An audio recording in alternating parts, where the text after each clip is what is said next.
Excellent. So you can open that link in the chat if you want to see the slides as we're going along. Let me share this for you. Okay, so for designing classes, the agenda is going to be, or like the points we really want to cover would be the balance in classrooms. So what voices are being heard and when and in what contexts. A couple of scenarios that we know through research that students engage in. So these are tried and true. I'm sure everyone has their own sort of best practices or things that they've had work for them in the past. These are at least a couple tried and true. I want to talk a good bit about belongingness. We'll dive into a definition in a minute, some strategies, and then space for questions, like I said. So when we're talking about balance, the big part is that if you're hearing your own voice for too long in a class session, there's been a bit of a lack of balance. And I know that's tough because you're the one who has the things that you know, and they're the ones who need to know it. So it makes sense that it would feel like a one-way transaction. But if it's all your own voice and you're not hearing questions or ideas from students, there's going to be a bit of a lack of engagement. So a lot of text on here, bear with me. A big one is balancing content with interaction. So like I said, you're the one with the knowledge, they're the ones who need to know it. But if you're able to dispel that information in a multitude of ways, a common one is flipping your classroom, giving your lecture time, maybe through video or readings that they do asynchronously, and then holding class time for more interaction and activity. That can be a really positive way to get some more faces in there. And anytime I've done a teaching observation, that's usually been my number one piece of advice, is to balance the voices a little bit more. And it can be just asking for examples from your students, asking them to give questions. A big one is, instead of saying, does anyone have any questions, you can say, what questions do you have?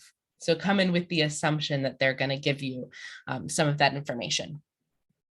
Balancing support and challenge. So we'll talk a little bit later. One of the key times that students engage is when they feel challenged. And that doesn't necessarily mean that they feel frustrated or like quizzed or enhanced in any way along those lines, but it can mean that they feel that they are reaching a new level that they haven't reached before. So that can be what you're looking for. And then support, I think, especially the folks we have on the call today are pros at that. Getting the students to speak out concepts or ask questions or give examples is also great for retention. If they had something to say or they added something or gave their own example, it's going to stick a lot better than the examples that only you give. And we'll talk a good bit about group work. So having any sort of interaction with each other is another way to get student voices without giving up all 50 minutes of your class period to the students.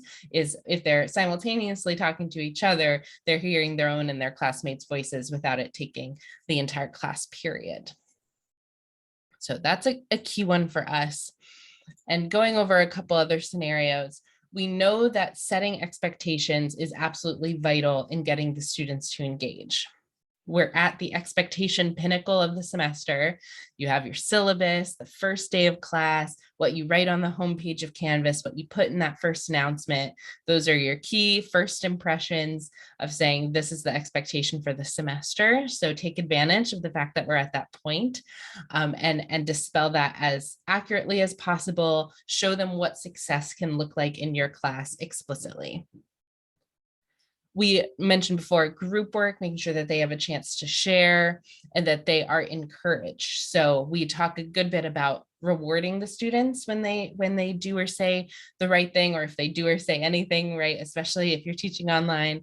It can be really tough to get them to interact in that virtual space. So giving any sort of positive reinforcement is really vital.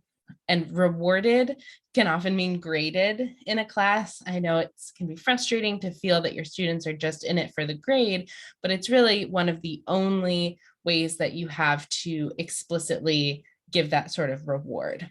If you're creating a culture in your class where giving that positive feedback is considered a reward, or more autonomy is given, or more freedom is given, those can be other ways to incentivize that work. And doing in-class activities and having them get some sort of point value for that knocks out many birds with one stone. It gives them that validation and reward that they have completed work based on those assignments. And it can count if you're one of those people who likes to grade on participation or attendance. If you have some sort of in-class activity, that sort of substitutes for that, right? We never grade on attendance, but if you want to capture their participation, that can be one of the best ways, is grading an in-class activity. Yes, Ken. Oop, I actually can't hear you. I saw you unmute, but I couldn't hear. There we go. Still no luck. I still can't hear you there, Ken. And put your comment in chat. Good call, Linda. Sorry, we're not catching you. Let me see. But yes, so of course, we're never grading attendance, but if you do like to grade or gather information on participation, having some sort of activity. What does ink and think mean? I love that. Ink and think is the combination of like cataloging or writing your ideas, and then think being the brainstorm piece. So if you're doing any sort of, I think pair share is another one where you give them a minute to brainstorm, you give them a minute to get into small groups, 2 or 3 folks, and brainstorm within that group, and then you call out to share a couple in class. And so think and ink is both cataloging your brainstorming and doing the brainstorming itself. Exciting. So another piece would be differentiating and having a multitude of ways to contribute. So this has expanded enormously since everyone has gotten a taste of online teaching, because in the classroom, we've gotten really comfortable and used to raise hand, share out, sorry.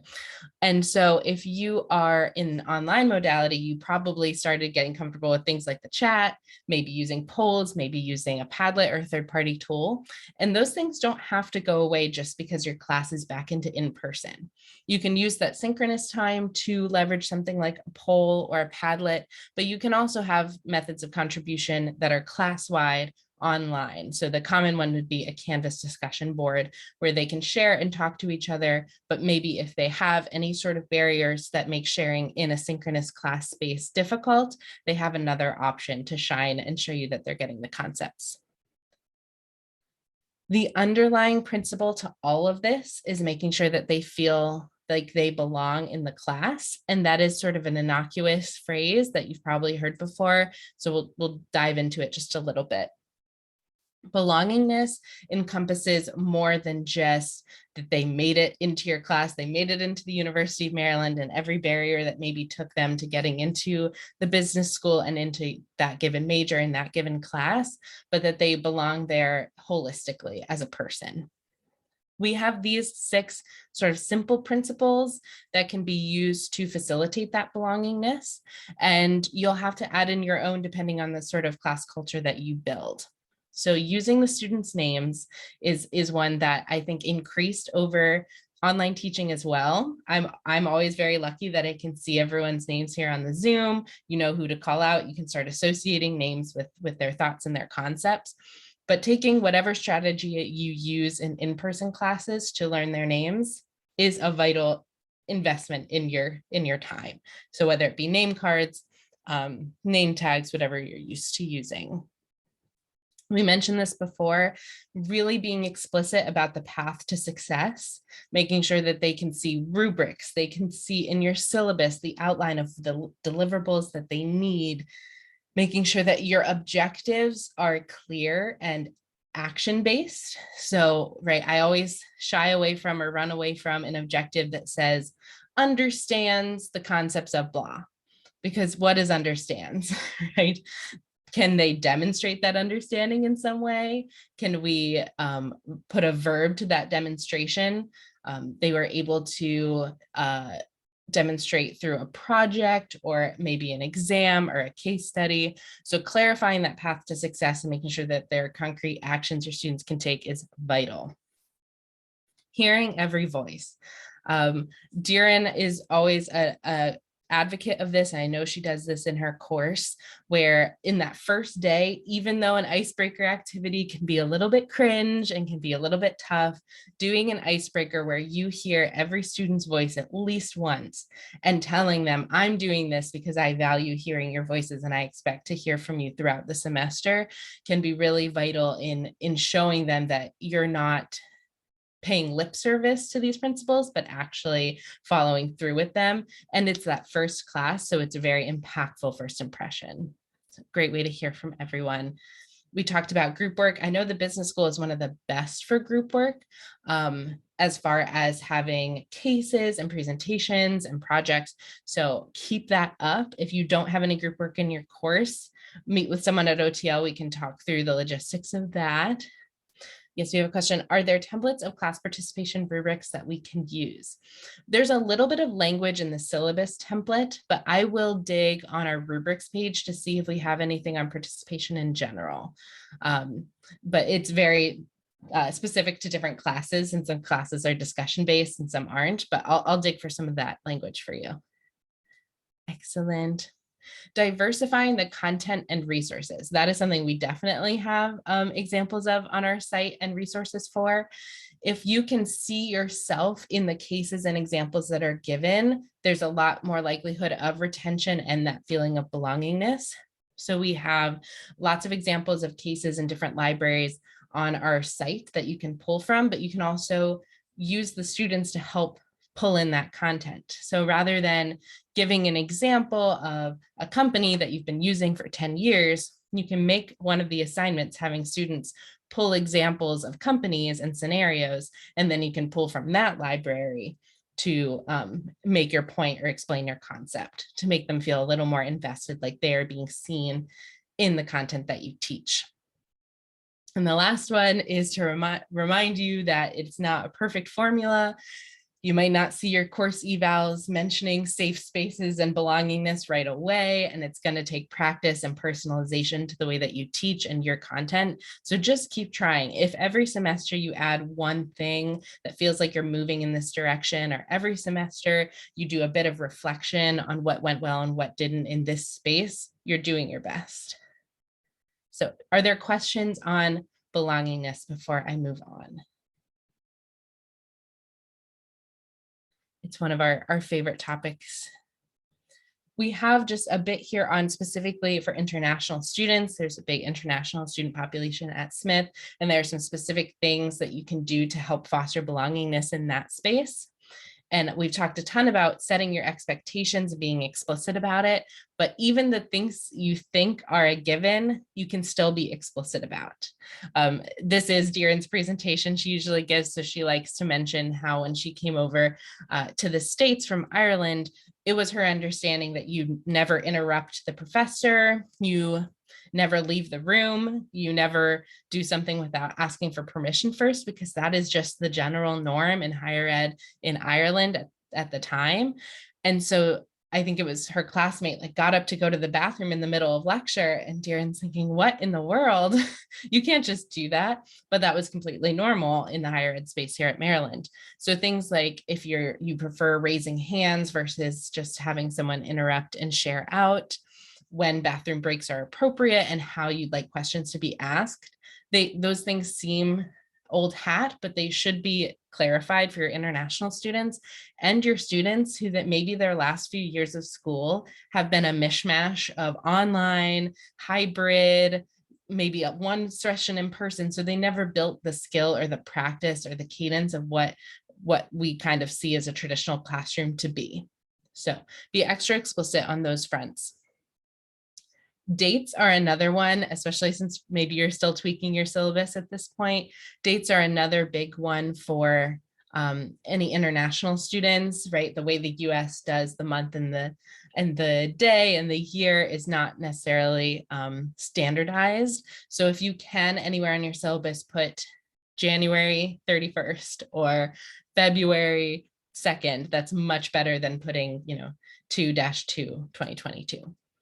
So just a tiny practice that's easy to pick up. And a great way, if you do have students who are not feeling as confident in their linguistic abilities for written or speaking, Having a balanced set of group work where the students are maybe able to work with each other to pick up phrases or feel more confident in the way that they're explaining things. If they get confident explaining a concept to their classmates in a group, they'll feel more confident sharing it out to the whole course or the whole classroom. There is some templated language on going to the writing center as a bonus point assignment, which is a great way to encourage them to use all of the resources that exist at University of Maryland, and that can help them gain confidence in their written work. And then providing them information on note-taking strategies, again, something that you might assume is a given but may have never been taught to them, is just a great way to help level the playing field a little bit. We are cruising through these today. We'll have lots of time for questions. So I appreciate you all sticking with me. A few more strategies. We talked about getting their names, and I said whatever you're used to using is best. In-person name cards are a great way to handle it. Having markers and paper right at the front of the classroom that they can pick up as they're walking by, jot their name down, fold it, and display it in their class is great. I know it's really hard with the masks on, but with a little bit of practice, maybe giving assigned seats, that's a great way to get those names down. Even having one required office hours a semester, say I require one over the whole course of the semester. If you can't make my office hours times, we'll make a one-on-one meeting, is another good way to pick up some names. Online, like I said, it's even easier. I can see everyone's names here. Using group names, especially if you have large classes, is a good way to build relationships and learn each other without having to memorize all 200 names, especially if you let them pick their own group names and they end up with something kind of silly or memorable. It's a good way to build some classroom culture. I know Deeren has them all build them off of their favorite sweets, I think. And so you have the ice cream group and the brownies group and the donut group. And that's just like kind of a fun way to build some culture with that. Name Coach in Canvas has been a lifesaver for me. In my classes, right before I teach or right before an office hours, I'll click through the Name Coach names, hear the names said in my ear, and then have that kind of in my back pocket. If they do come to office hours, I'll feel more confident calling on them or greeting them with their name, how they like it to be said. For any who haven't used it, Name Coach is a tool that exists in Canvas where the students can record the pronunciation of their name as they like it to be said. So no ambiguity. You get to practice and have it repeat as many times as you need to without calling that student out specifically. And then we have the mask issue in person, but there are photo rosters available on UMeg, which is a great way to just sort of at a glance try and get yourself familiar with your students. So just a couple. We talked about group work. For undergraduates, our general advice is to randomize the groups. And then for graduate students, our general advice is to let them self-group. All of it's a little tough, especially if you normally form your groups in the first few weeks of class. I know we have the protocol from the provost that if we want to, you can talk to your department chair and see if you need to take a week or two online. So if you are forming those groups in an online space, it can be a bit harder. There isn't that post-class linger time where they can trade numbers and sort of get to know each other. So using Canvas is a good way to facilitate them making their groups. You can allow self-sign up for groups on Canvas if you want them to coagulate that way, and they can contact each other through Canvas. So they can get each other's numbers, add each other in a group, whatever contact means they need to coordinate together. The ideal group size is 4. There's lots of research on it. Maybe you're a class that likes to have 3, maybe the numbers never quite work out, but a good place to aim is groups of 4. It always feels a little random, but they did the work to figure that number out for us. And giving clarifications of what you're expecting can be really vital, especially if you have a group project that has specific roles, like one person's the presenter and one person makes the slides and one person does the next bit of research. It can be really vital to lay out what those roles mean so that students sort of know what they're signing up for. And again, we talk about rubrics or level setting. Do they know what's required of them to succeed? answering that question for yourself. Warm calling, one of my favorite things I tout all of the time. It's one of the only ways that I elicit feedback from my students in the class is to do warm calling, which is allowing the students time to either independently or in small groups aggregate answers to a question and then code calling out to your students to have them answer. So that little moment of panic when you get called on and your brain freezes and you can't think of an answer, even though you know the answer, but you just get so panicked that you can't, is eliminated because they're given a few moments of private time or small group time to come up with what they will say, so that if they do get cold called on, the panic isn't there because they practice in their group or they have it written down. And it's just a much easier way to get them to all think about a question without the panic of, oh my gosh, am I going to get called on next? I need to be ready. What am I going to say? And then they stop listening to you because they're thinking about, what if I get called on? So I do that with Padlets, Zoom breakout rooms, Google Docs for them to jot their thoughts down, Google Slides to have them jot their thoughts down in small groups. You can also do a few minutes of silent or quiet brainstorming, saying, open a doc, I'm going to put on music and a timer for 2 minutes.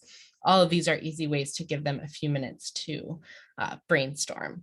And of course, warm calling is particularly helpful for any English second language speakers and introverted students because it takes away a bit of that panic and gives some rehearsal time. Always a warm calling fan.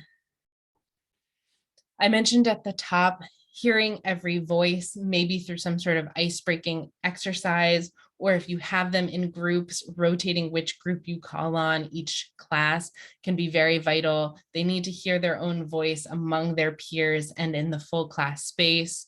Warm calling is very vital. And there is implicit in all of this belongingness work, some internal work that's being done, some reflection on what biases you might hold that you bring to the classroom that affects the cadence of the room, who usually gets to speak, whose ideas usually get featured. And it's can be explicit, but it's usually a very subtle thing in your brain that you might not be recognizing is happening. It's one of the reasons getting a teaching observation is so helpful, because it's a fresh pair of eyes. But doing something like taking the implicit association task, which is a sort of test from Harvard that gives some feedback on what implicit associations you might have based on this test that they give you. It's kind of an interesting experiment. It's very interesting to take and can be enlightening, but it can shine a bit of light onto your own self practices that you might not realize that you're doing. So highly suggested.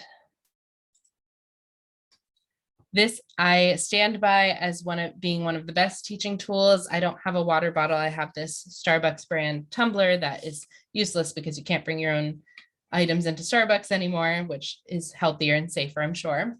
But having wait time, letting there be some silence in the room, taking a big glug of water, posing a question, taking a big glug of water, organizing yourself, giving them some time to speak before calling out for responses is vital in making sure that students really feel like they can participate. So I'm a big fan of all of these principles. I appreciate you all coming on this ride with me. I wanted to put in the chat this Padlet exercise. So let me know when you're able to open it. And I wanted to hear from you all, either one idea that you learned today that you're interested in employing in the future, or something that you already do that you know gives you success that you want to share with your cohort mates here. So I am screen sharing, so you should be able to see this beautiful spring scene that I was inspired to pull because it's 20 degrees outside today. And if you want to contribute, you hit the plus sign in the bottom right. It's pink, it kind of Plus blends sign in here. Bottom right. Mm-hmm. Okay, let me try again. Yes, once you've opened the link, you should I have opened the left. link. I'm in there and I see I'm just trying to sign in. I'm gonna do it again. Sorry. Excellent, no worries. And if you're seeing my screen share, I'll do one with you here. I'm hitting the plus sign and I'm going to put rooms for I'm teaching online How this do you, oh, semester. okay. Okay, excellent. We're Oh, seeing I came out as anonymous. How come I came out as anonymous? it's okay. You must not be signed into Padlet, but that's okay. You I can tried and claim I it. tried to log in and it didn't recognize me. All right, maybe we can play with the tool a little bit, see if we can get you logged in there. But were you the name coach anonymous? I'm the name coach anonymous. It said, or log in with Google, Microsoft, or Apple, or log in with email name. And I tried my email and it didn't. Oh, okay. Now I can do it. All right. Excellent. I love that we have the name feature and name coach. That was one I had not used previously. And then once I started teaching at Maryland and using Canvas, was very excited to have it. And it just really helps you feel confident in calling out to your students.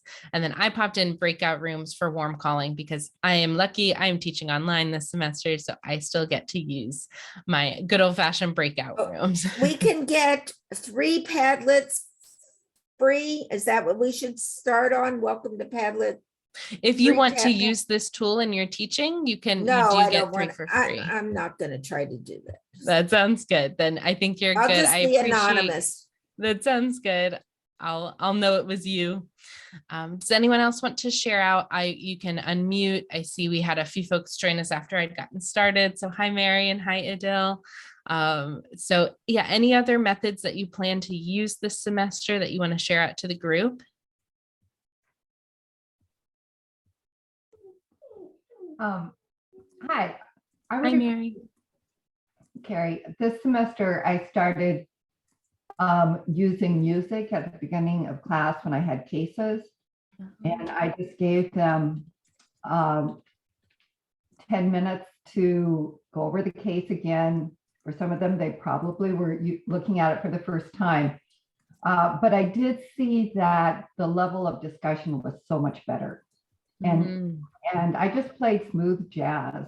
I was a little worried that they would want something else, but they actually thanked me for playing the jazz, and it just put the entire classroom in a really good vibe.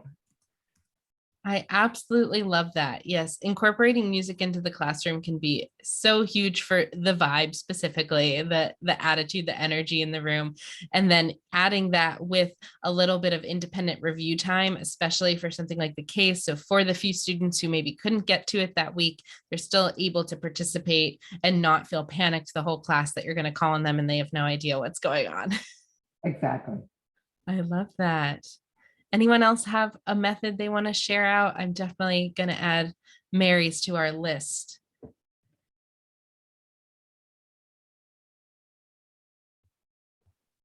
I know we have some excellent instructors online today. So anything else that specifically you've noticed improves either engagement in the class or your evals about engagement or class environment?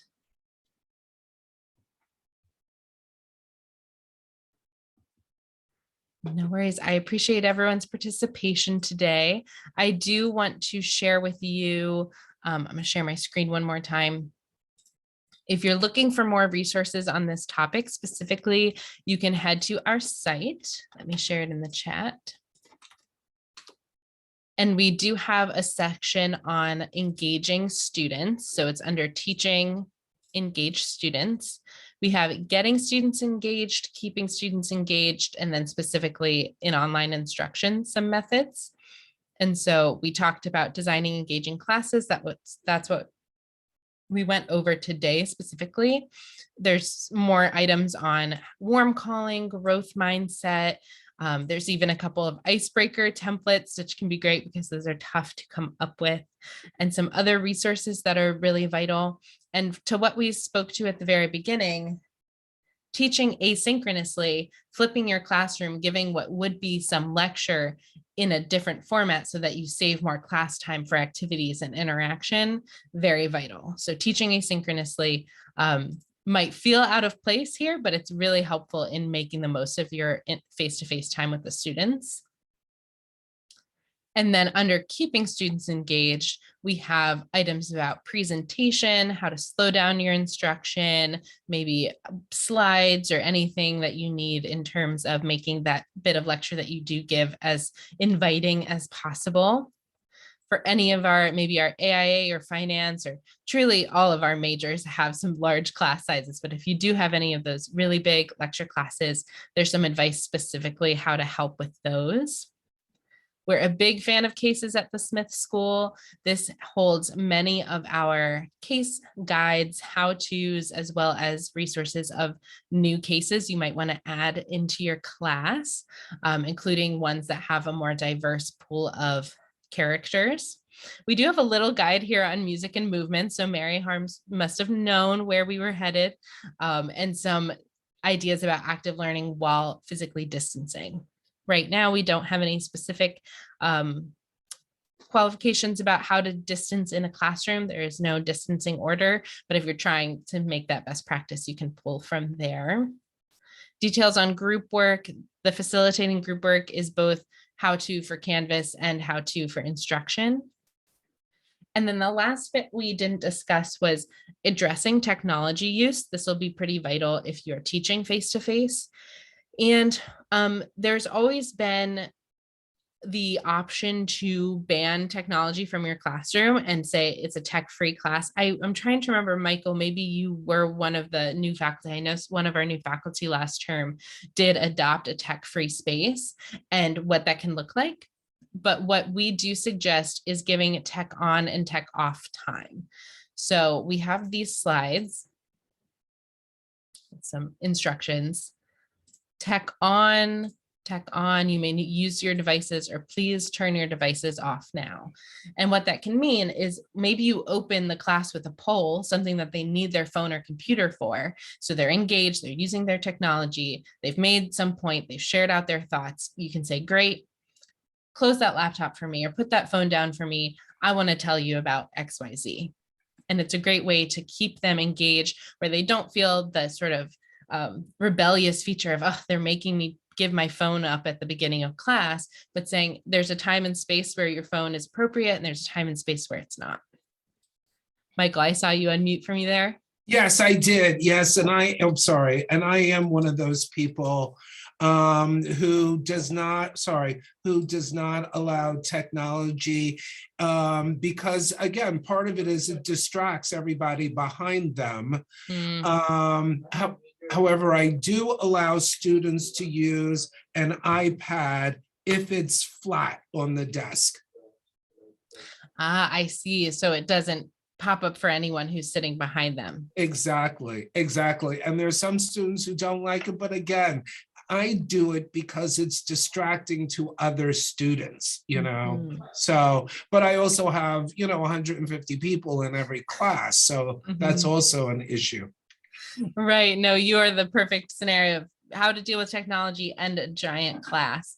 But yes, and explaining it as a respect or distraction thing about their classmates. Say, I'm not doing this to punish you. I don't think I'm not coming in here with assumptions that you're a bad student. I'm doing this as a way to keep respect for you and your classmates. Right. It's like wearing masks in class, I don't care whether you get sick, just don't get everybody else sick. I'm only kidding. No, that's a perfect metaphor for them. Hopefully they pick up on that.